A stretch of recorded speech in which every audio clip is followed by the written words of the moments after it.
Olá, pessoal, mais um Fala Cris. E nós continuamos com a nossa temporada de liderança e comunicação. Hoje, nosso convidado, ele vai trazer uma história, gente, que é muito legal. Além dele ser empreendedor, empresário, cresceu muito, mas ele começou aos 11 anos de idade. Quando eu digo aos 11 anos de idade, é de verdade. Ele vai contar tudo aqui para nós. Mas quando a gente fala, né, quando a pessoa tem uma veia empreendedora, às vezes ela nem sabe que ela tem essa veia empreendedora ou veia de empresário, mas ele começou aos 11, talvez ele nem sabia, mas quando eu conheci um pouco dessa história dele, eu fiquei bem impressionada e por isso que eu convidei, além de ter tido contato com ele em alguns momentos, né, em mentorias e tal, que eu quero trazê-lo para ele contar verdadeiramente o que aconteceu. E, gente, antes de apresentar, vamos fazer tudo que tem que ser feito? Compartilhar, comentar, dar o like, se inscrever. Como eu digo sempre, eu vou repetir todos os episódios, aqui é um verdadeiro MBA, aqui nós aprendemos muito. E cada história de cada líder que vem aqui, de cada pessoa que vem aqui, é uma história que conecta com você em algum momento. Então, é muito importante que você faça isso. Então, vamos lá? Vamos conhecer, então, a história do Joelso. Fala, Joelso. Aqui quem fala é sempre o nosso convidado. Joelso, ele tem uma empresa que chama AMP, mas ele vai se apresentar, que aqui aqui quem se apresenta é o próprio convidado. Seja muito bem-vindo ao Fala Cris. E você sabe que eu sou muito curiosa por histórias, já conheço um pouco, né, da sua história, mas eu gostaria que você contasse para nós como tudo começou. Bom dia, boa tarde, boa noite, a hora que as pessoas estiverem assistindo, né? Boa tarde, Cris. Muito obrigado, agradecer por ter convidado nós para estar aqui hoje. A minha história, eu falo muito, me perguntam assim, quando foi que você virou a chave? Eu fico com aquela dificuldade de saber quando foi. Porque quando eu era muito novo, como você disse, quando eu tinha 11 anos, eu já tinha uma meta, eu já tinha um sonho que era, para uma criança, era quase impossível, que era ter uma nota. Era um dinheiro da época que era cruzeiro ainda.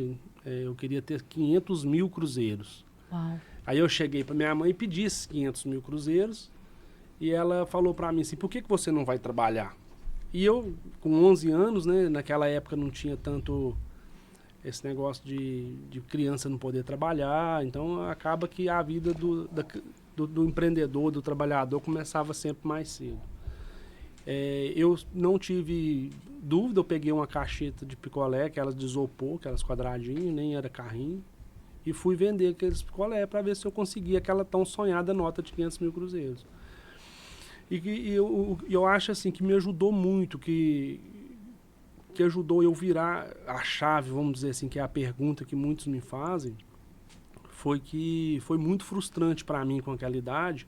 Eu fiz uma venda de 4 picolés de uma só vez para um rapaz que estava numa oficina mecânica na cidade de Formiga, eu morava em Formiga na época, e aquela pessoa disse para mim que ia até na casa dela buscar o dinheiro para pagar aqueles picolés, e eu fiquei ali. Passou meia hora, nada. Passou 40 minutos, nada. Passou uma hora, o dono da oficina chegou até em mim e disse pra mim que ele já é acostumado a fazer aquilo, ele não ia voltar pra me pagar. Nossa. E eu, assim, com 11 anos, eu fiquei muito frustrado com aquilo. Eu falei assim, é assim a vida, né? E eu acho que isso pra mim foi muito importante, sabe? Eu vejo isso até hoje, é uma história que impacta pra mim, que eu vejo muitas coisas acontecer, que eu lembro desse picolé. Que eu vejo que não é flores, né? O mundo...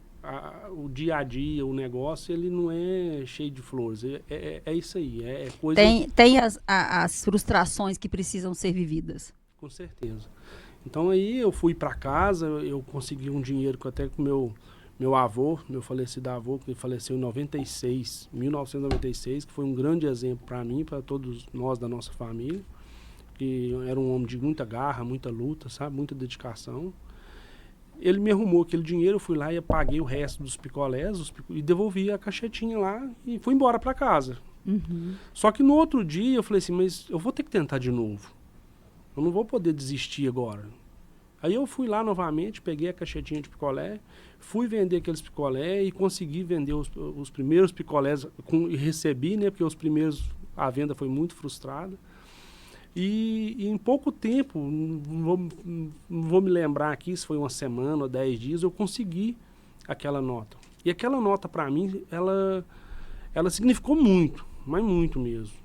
Que aí eu comecei a trabalhar na Guarda Mirim, que é aqueles guardinhos que fica cobrando faixa azul na época. Eu chegava, na hora do almoço, eu já ia vender verdura, que era meu avô que plantava, e não me cobrava nada por plantar, eu só vendia, então me ajudava muito. Era só lucro? Era só lucro, não tinha custo, não.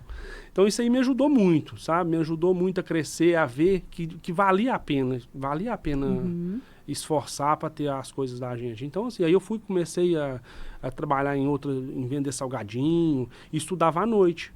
Mas deixa eu só parar aqui um pouquinho, porque foi bem impactante para mim. Qual que foi tudo bem que a virada de chave foi o picolé, mas por que te passou na sua cabeça de você não desistir do picolé, de voltar no outro dia? Porque, assim, qualquer pessoa acontece uma coisa assim, ou, principalmente hoje em dia, uma frustração, ela já fala, vou desistir. O que na sua cabeça, você tem a lembrança de que te fez assim, não, peraí, eu não vou desistir disso, não? No meu julgamento, eu vejo que é uma meta. Foi uma meta que você colocou? É a meta que eu coloquei para mim, sem saber o que era meta. Porque com essa idade você falasse, você já sabia o que era meta? Entendi. Eu vou afirmar com você que eu acho que eu não sabia. Sim. Mas eu levo tanto a sério metas, aonde eu quero chegar, o que eu quero para mim, o que eu quero para minha família. Isso aí me ajuda muito a conquistar as coisas da forma que a gente luta, sabe? Uma boa parte da minha vida, principalmente dentro da MP, foi trabalhando até tarde, trabalhando sábado, domingo, mas assim, foi muitos dias, muitos anos, mas foi muito, muito, muito, até a gente começar a desenvolver lideranças, desenvolver pessoas que conseguem fazer com que a gestão fica melhor, fica uma gestão mais saudável, fica um trabalho que realmente vire um trabalho em equipe. Né? Mas até chegar nisso, você teve que voltar lá e frustrar e vender. Aí continua. Aí você foi e vendeu as verduras. E depois as verduras. Aí como é que era? Aí você continuou com as verduras? Ficou pouco tempo, porque isso aí foi mais ou menos no ano de 1993, se eu não me engano, porque o real foi em 94, então eu acredito que foi em 92, 93. Então eu acredito muito, ou foi no final do real, porque meu avô morreu em 96. Quando meu avô morreu, mudou tudo. Então foi esse período, sabe? Eu vendendo picolé, trabalhando na Guarda Mirim, vendendo verdura, salgadinho, que a minha mãe mesmo que fazia na época.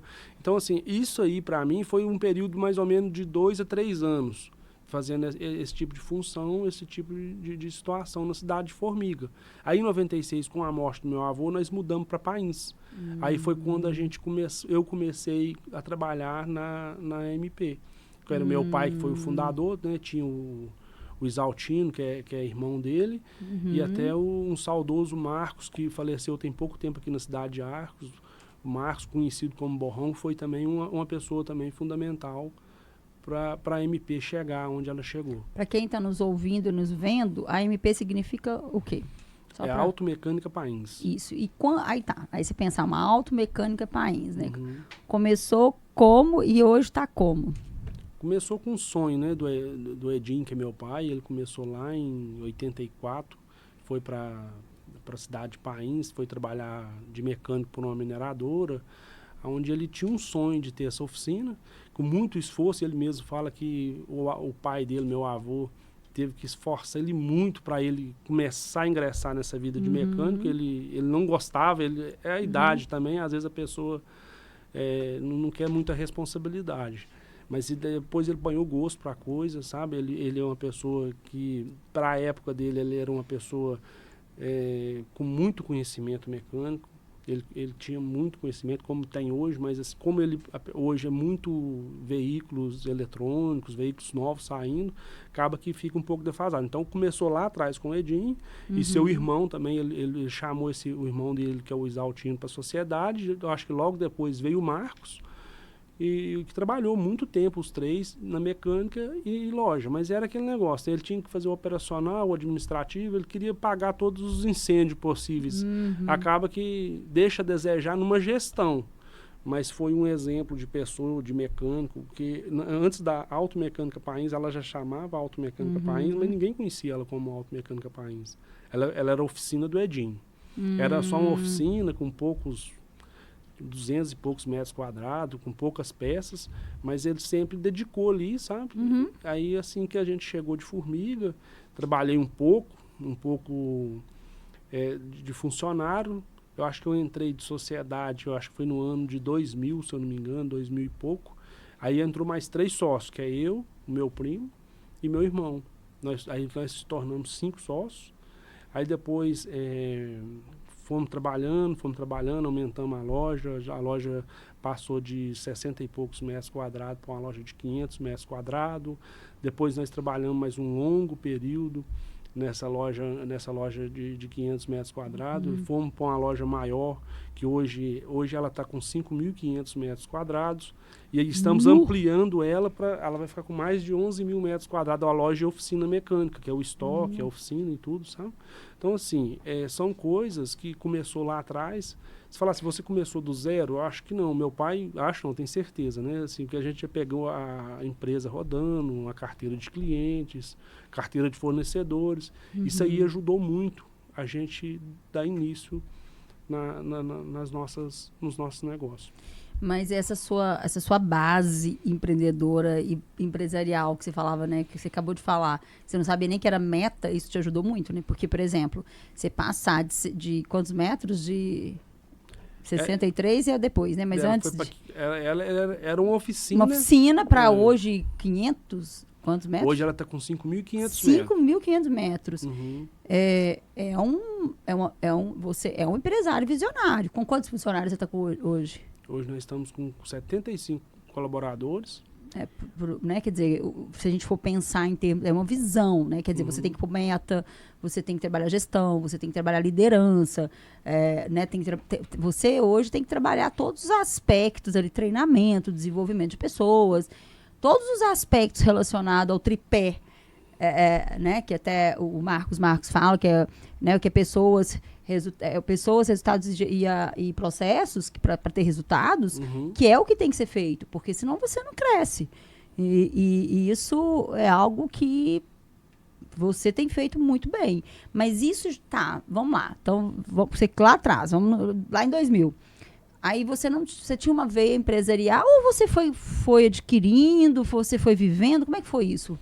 Eu gosto de fazer essas perguntas porque tem pessoas que nos ouvem, que nos vê, que está nesse mesmo momento seu, que está crescendo, está começando, só que não vê. Às vezes a pessoa, ela sabe que ela quer crescer, mas ela não tem uma visão de crescimento. Às vezes tem medo, às vezes pensa assim, eu estou com 2 funcionários, estou com 3, mas será que eu invisto? Será que eu ponho mais um? Será que eu treino? Será? Sabe? A pessoa começa a ter muitas dúvidas e isso faz com que a pessoa faça o quê? Ela estacione. Sim. Só que o estacionar só leva a pessoa a não crescer. Então, me conta um pouco como que a gente pode entender esse processo aí, até mental, né? Porque, na verdade, eu estou te fazendo pensar um pouquinho aí, Joel, para nos ajudar, porque eu vejo muitos empresários que têm super potencial, mas não crescem porque medo de treinamento da equipe, medo de várias situações. Um detalhe, gente, que eu quero contar para vocês, que eu conheci o Joel, foi através da esposa dele, através de funcionários, na verdade, que ele enviou para o curso de oratória. Então, quer dizer, já mostra que a sua mentalidade já era diferente. Né? Quer dizer, alguns colaboradores foram para o curso, quer dizer, já mostra uma mentalidade já diferente. Mas isso foi depois, né? Mas vamos lá atrás, vamos voltar um pouquinho, lá em 2000, né? Eu julgo que eu comecei de um jeito mais difícil. Porque vamos voltar, 2000 já era... Para mim, na época, eu era uma pessoa muito sem experiência, porque se você pegar o ano de 2000, 2002, eu tinha 18 anos. E não tinha tanta informação igual tem hoje. Hoje você, né, hoje você consegue muita informação dentro de uma sala ou num quarto que seja, estudando ali. Você tem muitos tutoriais, né? muito mesmo. Só não aprende quem não quer. Agora, assim, eu trabalhei muito. Mas trabalhava, assim, dia e noite, sabe? Porque eu era o comprador, eu que tinha que saber o que tinha que pagar, se tinha dinheiro, se não tinha. A Daiane minha esposa já tem muito tempo que ela tá na frente disso aí. Mas sempre queira ou não queira, Joel, você tá sem dinheiro? Joel, onde é que não vai arrumar isso? Ó, acabou. Então sempre, isso aí era a rotina. Sabe, a gente pagava com cheque hoje para cobrir o cheque amanhã. Assim, são coisas que foram muito difíceis. Mas eu vejo se a pessoa tem medo, né? Igual você mesmo citou, tem medo, porque difícil vai ser de todo jeito. Não vai ser fácil, né? Com medo ou sem medo, porque se não fosse difícil, ninguém teria medo. É porque eu acho que a pessoa já vê que é difícil, então eu acho que às vezes tem esse medo. Mas se tem vontade, se já está no início, eu vejo muito que a pessoa tem que treinar uma boa equipe. A pessoa tem que ter pessoas competentes junto com elas. Isso é uma situação que a gente, igual ele está citando do ano de 2000, mas há 5 anos atrás a gente sofreu muito, porque a gente passou de um espaço de, igual eu te falei, de 500 e poucos metros para 5.500 e achávamos que o espaço era o problema. O espaço não era o problema, o espaço causou mais problema, mas foi muito problema. A gente teve, assim, uma desordem que a gente fazia tão bem alguns processos que na hora que a gente passou para esse espaço maior, não andava, faltava pessoas, faltava processo, embora eu tenha uma equipe junto comigo, que já tem profissionais que há mais de 15 anos que estão com a gente, que são, assim, altamente competentes, e dedicado no que faz, que isso aí ajuda muito, e não ter medo de treinar eles, sabe? Igual você falou, porque muito se fala, né? É melhor você ter uma pessoa por pouco tempo treinada do que você ter uma pessoa, às vezes, muitos e muitos anos, que não tem treino, não tem capacidade, está ali fingindo que você paga e fingindo que trabalha. Então, isso aí eu acho que isso aí não vai levar a empresa em lugar nenhum, entendeu? Então, se você fala assim, mas e se eu treinar e ela ser meu concorrente? Que seja. O que você vai fazer com isso? Isso aí é uma coisa que você não consegue administrar a mente das pessoas. Então, são coisas que realmente a gente tem que abrir a forma de ensinar, mas não são todos. Porque se você falar assim, todos querem aprender, é impossível todo mundo estar na mesma vontade de aprender. Porque você vê muitos funcionários hoje que às vezes trocam o emprego por causa de R$300 no salário, que vai falar assim, lá vai me pagar R$300 a mais. Mas a pessoa ali, ela não está querendo ser um profissional. Ela está querendo ser um funcionário com aquela remuneração, ela está pensando naquele dia. Porque a pessoa que quer, não, eu quero aprender, eu quero evoluir, eu quero ser um profissional, a pessoa que está num lugar onde ela tem treinamento para ela se capacitar, porque hoje a gente tem uma situação que muitos empresários fala e prega que não deve ser assim, que a gente praticamente é custo zero, a gente não cobra do colaborador, porque hoje a gente tem uma política de fazer líderes, fazer gestores. Hoje a gente suporta o tempo que a pessoa gasta para virar um profissional comum até virar um líder e virar um gestor. Eu não sei até quando a AMP suportará esse processo. Sim. Porque quanto mais você consegue crescer, aumentar, você precisa de líderes e gestores imediatos. Então, hoje a gente consegue formar, hoje a gente dá total suporte e capacitação para os líderes e gestores se formar. E às vezes a pessoa fala assim, mas aqui eu estou ganhando menos.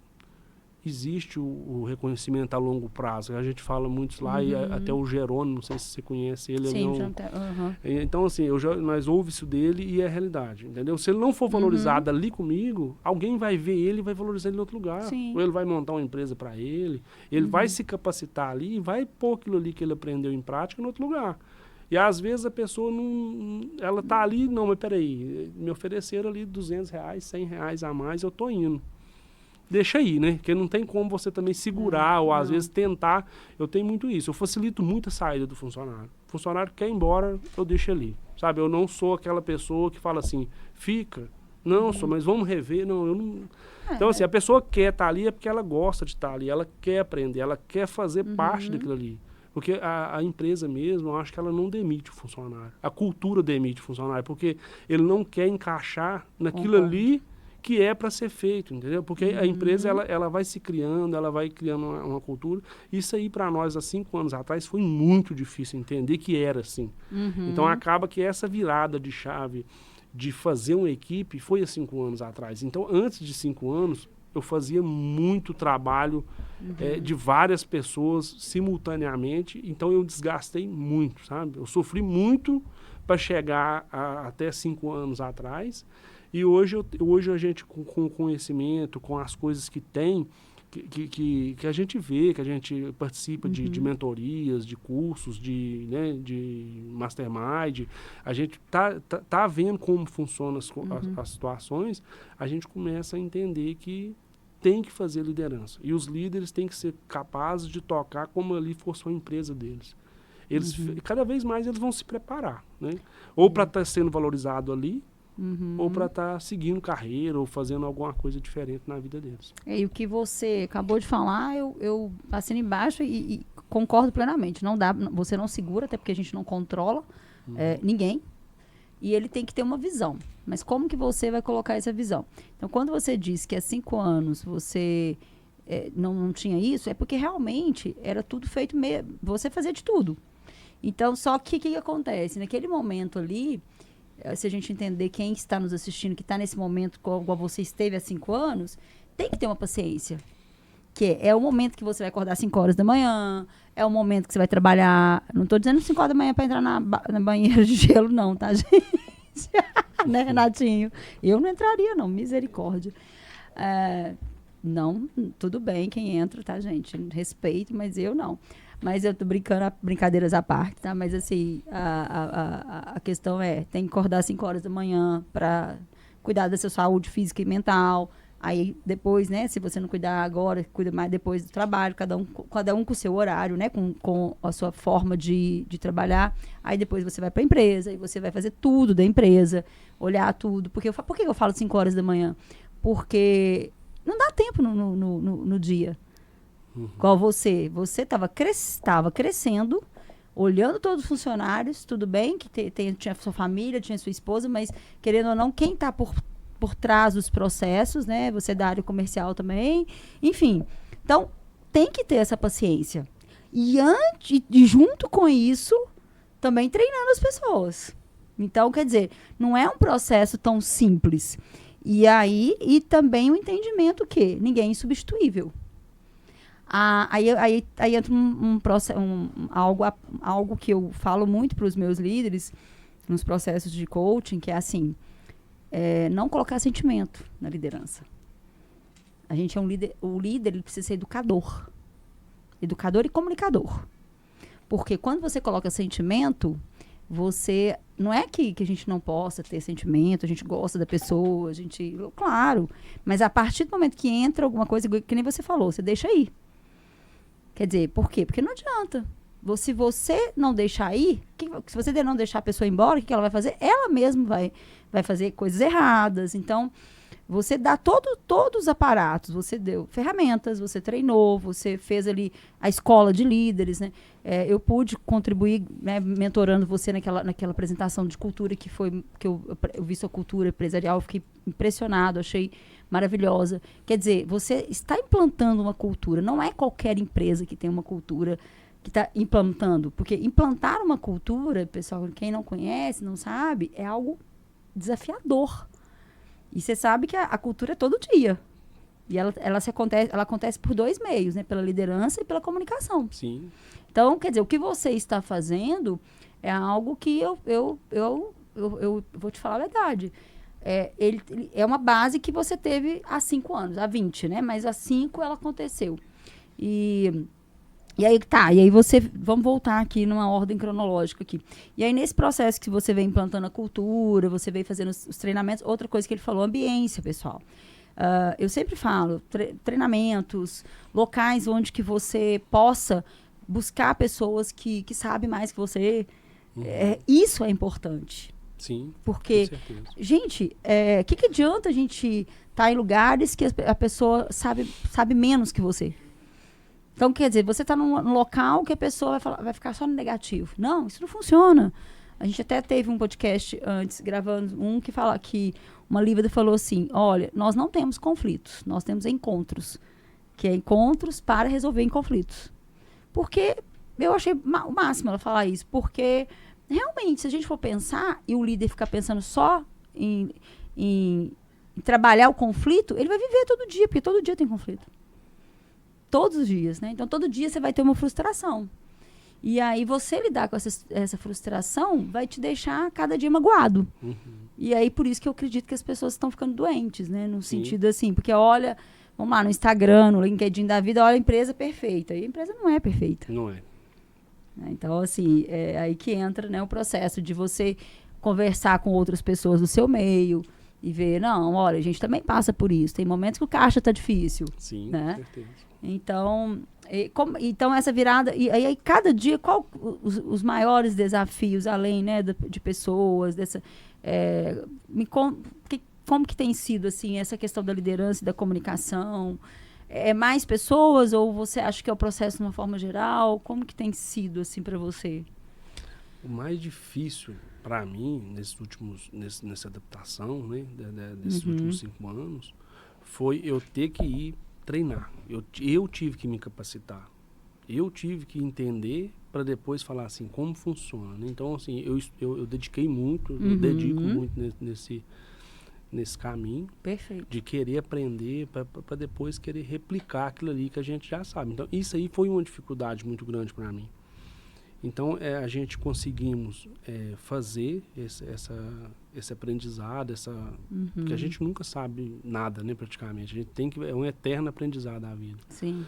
Então, eu tive que aprender. Isso aí, para mim, foi um obstáculo, onde eu tive que quebrar isso aí.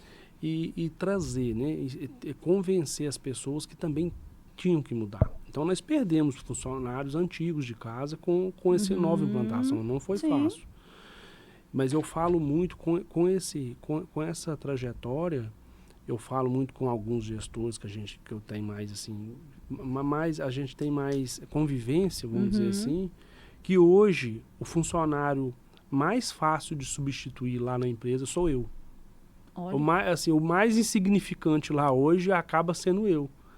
Porque eu acho que você ter facilidade de passar, né, o que você sabe para as outras pessoas e você não trazer todas aquelas tarefas para você próprio e você delegar, fala muito, né, que você não pode delargar, mas delegar tem que ter essa delegação. E a comunicação. Né? E assim, a gente tem um projeto que nos próximos anos nem foi assim externado para todos, porque é um projeto que a gente vai fazer um refinamento, vai ter um estatuto, vai ter uma forma bem seletiva que a gente vai trazer, não sei se todos que estão ouvindo já ouviu falar, se não ouviu, acho que convém às vezes até pesquisar, que é o partnership. Não sei se você já ouviu falar no partnership, que é trazer o quê? Aqueles funcionários que dedicam, aqueles funcionários que estão tratando aquilo ali como uma empresa, que eles viram sócios da empresa. Então, nós temos esse projeto, e esse projeto está cada vez mais amadurecendo para sair e ser o caminho que vai virar a MP. Porque realmente a gente está chegando num patamar que sem aquelas pessoas que tá junto ali, nós não chegaria. Era impossível chegar. Tanto igual eu tô falando, que eu sou uma pessoa mais fácil de ser substituída na empresa. Então, que você chegou num nível de liderança que você consegue hoje delegar. E aí o delegar ele tem algumas etapas. Uma delas, quando você delega bem, você está comunicando bem. Quando a gente percebe que não funciona o processo de delegar, é porque a pessoa não está comunicando bem. Então, provavelmente, isso porque você treinou. O líder, quando ele começa de cima para baixo, ele se treinando, como você fez, porque você falou que uma fase mais difícil para você foi quando você teve que se treinar. Porque geralmente, vamos imaginar, o dono da empresa, o CEO ou o diretor, ele fala assim, não, eu vou mandar meus colaboradores para treinar. Ele esquece deles. Só que ele precisa saber de tudo para que quem está abaixo tenha aquilo como exemplo. E o exemplo é a comunicação. E aí, o que você fez? Você conseguiu, você foi lá, treinou, mostrou o que você sabia e com isso você teve... Lógico, né? Você mostrou aquilo, delegou o que você fazia. Então, hoje você fala que você fala que você pode ser substituído. Mas não é que você pode ser substituído, é porque você conseguiu que eles fizessem o que você fazia antes. Isso sim é ser líder. Isso sim é ser dono de uma empresa. Eu acho isso fantástico. Eu estou até arrepiada aqui, porque para mim, isso sim é ser dono de uma empresa de 70 funcionários. Por quê? Né? Que vai chegar muito mais. Ainda mais com esse projeto de sociedade, de partnership, né? Partnership. Sim. É que a gente entende que as pessoas vão querer. Porque quem tem a visão. Lógico. Quem tem a visão, porque nem todos vão ter. Porque... E tem que pagar o preço, tá? Tem. Não é qualquer pessoa que vai pagar o preço. As pessoas, né, veem, às vezes a gente, né, no meu caso, escrevi aqui, tem os livros que ainda faltam para sair, que tá no pré-lançamento, tá? Já tá convidada, viu, Daiane? Vai dia 25. Gente, fazer esse parede, dia 25 de junho vai ter o lançamento. Vou convidar todo o pessoal lá da MP para vir, tá? Vai ter palestras, vai ter painel, entrada gratuita, mais o lançamento dos livros. Vai ter comunicação do futuro e liderança. Nós vamos falar sobre os temas variados. E já tem mais, vai ser esse livro, né, de liderança, mais o livro de comunicação. E, gente, eu não escrevi mais de 8 livros de uma hora para outra. Foi um processo, foi madrugadas. Então, quer dizer, no caso do Joelson, a mesma coisa. Ele não construiu a empresa, não foi o pai dele, né, o paizinho dele que você falou, meu pai já deixou ali. Não, foi legal, foi bacana, deu a primeira entrada, foi um legado dele, mas quem né, levou, continuou o legado, que continuou muito bem, foi lá aquela caixa de picolé, né? Vamos colocar essa metáfora? Sim. A caixa de picolé foi a sua virada de chave. Com certeza. E eu lembro quando a gente estava fazendo a sua apresentação, não sei se você lembra disso, eu falava, gente, essa caixa de picolé tem que estar na sua apresentação. Não sei se a gente colocou, se colocou. Por quê? Porque ela foi a virada de chave. Porque, na verdade, quando você tem uma meta, né, que é os 5 mil cruzeiros, gente, 500 mil cruzeiros, né? Gente, é fantástico. E aí que tá, né? Então, eu fico muito honrada, assim, de conhecer você quanto líder, conhecer a Daiane, né? Que a gente sabe que o homem só é um homem de honra, porque tem uma esposa maravilhosa, filhos maravilhosos. E a Daiane, ela fala, o Joel tem que vir aqui, ele tem que vir aqui. Então, ela, né, tem que vir no sentido de ter apresentado, né, feito a mentoria. E eu estou muito honrada de você ter vindo contar a sua história. E eu queria que você deixasse, não sei se ainda tem mais algum ponto aí que nós esquecemos, ficou algum ponto aí que a gente não falou? Não, acho que e assim, sua história é muito linda. Eu queria trazer você aqui, já tem um tempo que eu estou querendo te convidar. E sua agenda, né, sempre cheia. E eu também estava, né, num processo também de agenda agora. E todo mundo precisava saber da sua história, porque realmente é uma história que precisa ser contada para as pessoas não desistirem. Quer dizer, você começou lá atrás como oficina, né? Hoje é uma empresa, né? Podemos considerar média empresa para grande. Sim, né? Hoje eu falo muito assim, sabe, Cris? Só para enfatizar que nós trabalhamos com peças e oficina mecânica, é mão de obra. Mas peça hoje, os nossos principais clientes conseguem quase que comprar onde a gente compra. Porque é muito acirrada essa distribuidor, fábrica, eles querem vender para grandes transportadores. Sim. Isso aí é o que é. Então, hoje, os nossos clientes compram aonde eles bem entender, eles têm potencial para comprar. Quem mexe com a linha diesel sabe disso.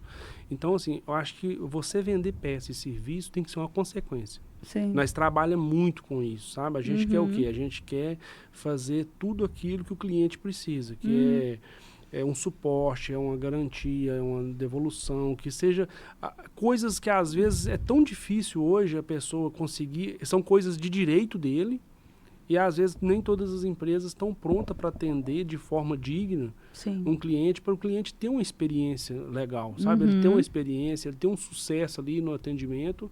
Então, a gente sempre deixa em segundo plano essa ideia de vender peça e fazer serviço. E a gente também agora, eu não sei se eu falei, a gente está agora contando também com a MP Educacional, que a gente está treinando os novos mecânicos, pessoas que têm interesse de querer aprender uma profissão, coisas também que a gente já está no planejamento de fazer hoje, de início. Serão 4 turmas anuais, já foi a primeira, né? Agora já está para marcar, agora, se eu não me engano, é agosto, aonde a gente vai conseguir treinar pessoas dos nossos clientes, que às vezes os nossos clientes têm profissionais que às vezes não têm tanta noção de mecânica, alguma coisa assim, até para ele ter o suporte interno. Então, assim, a gente quer o quê? Peça e serviço sejam uma consequência. A gente visa muito isso hoje, entendeu?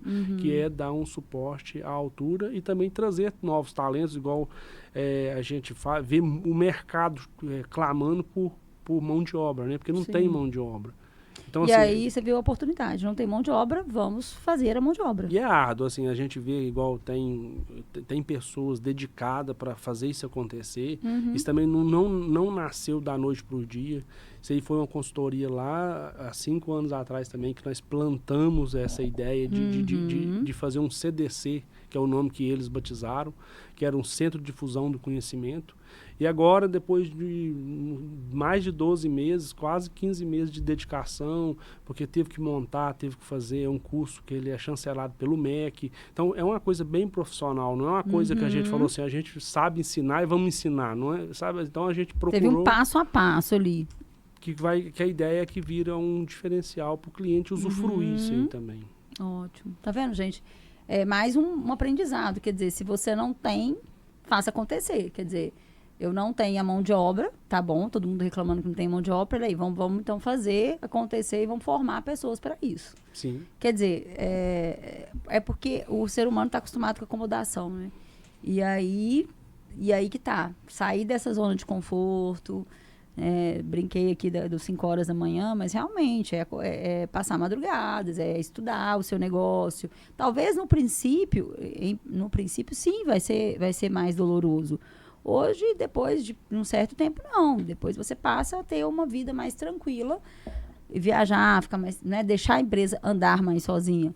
Mas, a princípio, se você quer a empresa andando e crescendo, vai ter que dedicar, sim, né? Um ponto. A gente percebe esses grandes empresários, se você lê as biografias, né, deles, pode ter certeza que em momentos cruciais eles entregaram bastante. E eu quero que você deixe, a gente chegou ao nosso fim, quero que você deixe uma mensagem para as pessoas que, né, estão nos ouvindo, que geralmente nossos ouvintes e quem assiste pelo YouTube, eles são bem constantes, assim, são bem... eles estão sempre aqui, sempre deixam comentários também. Queria que você deixasse uma mensagem para eles, para a gente finalizar. Eu sou bem ruim para deixar mensagem, mas vamos lá, né? Não é nada, ele é ótimo. O tanto que ele falou bem aqui, vou te contar, viu? Eu vejo que a pessoa, às vezes, igual a gente já falamos, que tem medo, né? Então tem que ir com medo mesmo, eu acho que não tem outro caminho. Mas tem uma meta. Tem uma meta, mas que seja mensurável. Porque senão, às vezes, a pessoa também fala e coloca uma meta que ela é inatingível. Aí ela frustra e fala assim, para mim nada dá certo. Mas também tem que dedicar.